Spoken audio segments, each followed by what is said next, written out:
All right, guys, they're coming for the oil. Trump literally said it. When I left, Venezuela was ready to collapse. We would have taken it over. We would have gotten all that oil. That's what he said. And here's the kicker. They're doing it again right now while you're filling up your tank and wondering why groceries cost your firstborn. All right, guys, no warm up today. We're diving straight into the deep end.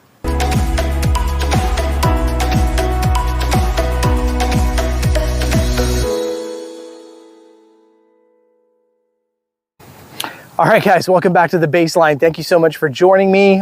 We got a lot to talk about today. Venezuela, oil, American troops on the ground.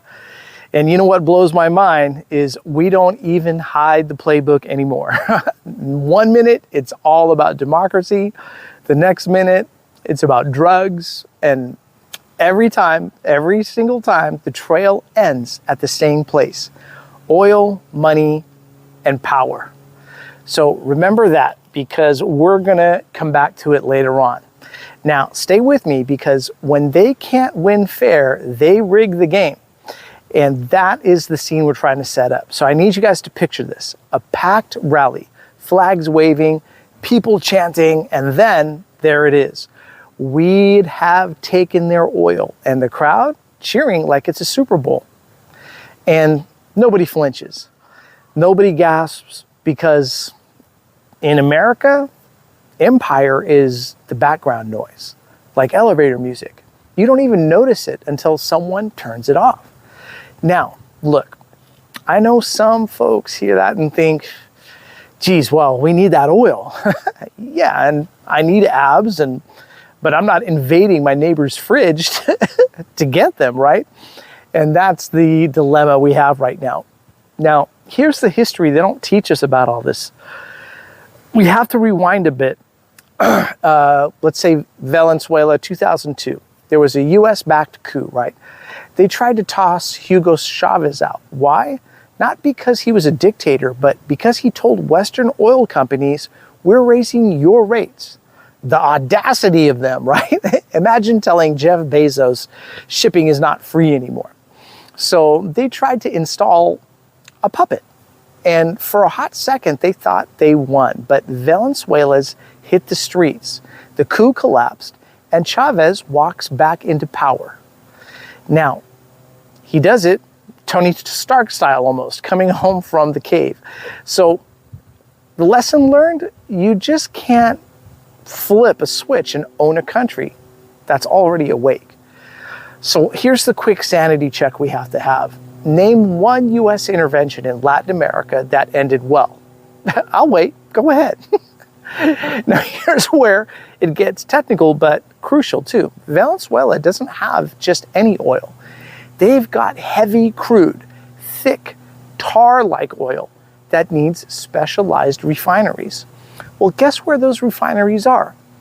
The Gulf Coast of the United States, built by the Koch brothers decades ago. Now, they're purpose-built, right? Think about that. You build a kitchen specifically for one recipe, and then act shocked when the chef wants a bigger cut. So what happens? Well, sanctions. Economic warfare begins.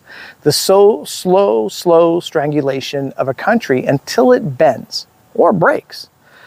But remember this part. It kind of explains a lot, if not everything, right? The drug war distraction, and now they roll out the magic word drugs, right? Suddenly, Venezuela's a narco state. The headlines read like a Netflix script. Drug cartel in Caracas. Marines mobilized, destroyers in the Caribbean. But we have to pause. Let's pause. Because if this is about stopping drugs, well, we got to explain Colombia.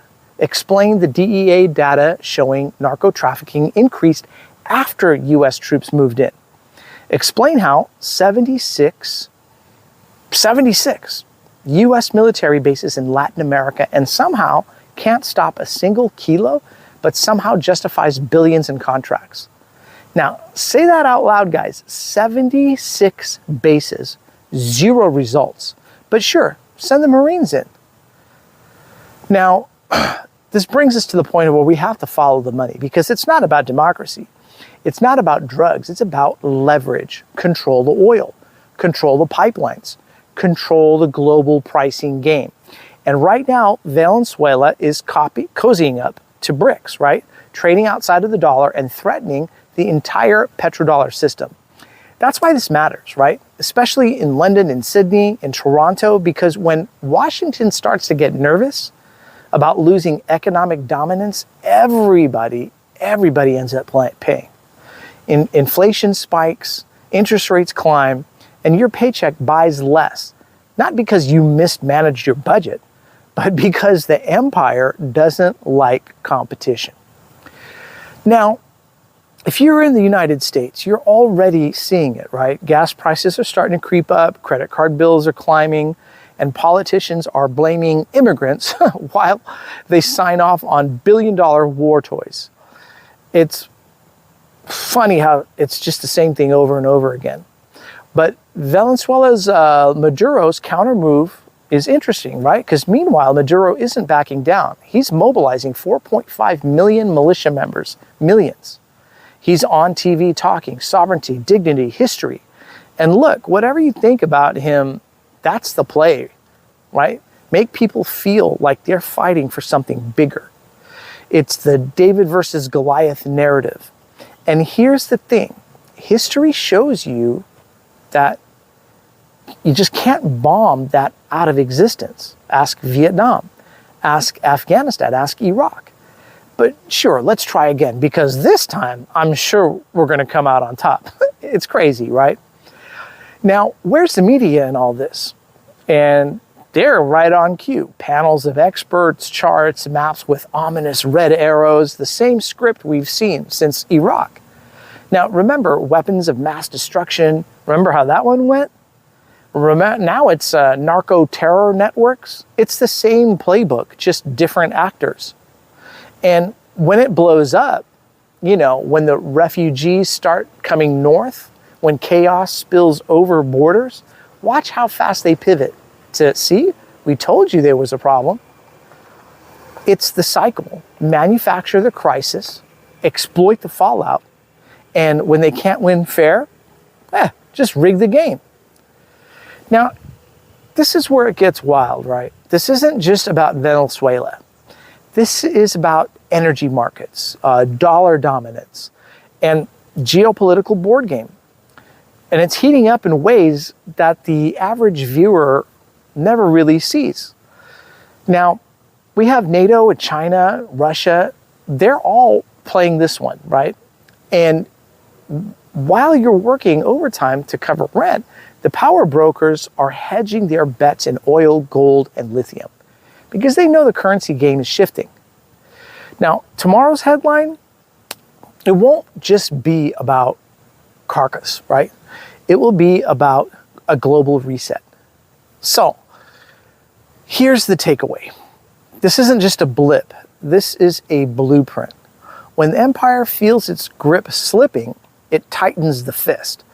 But here's the truth. You can only squeeze so long before something eventually breaks.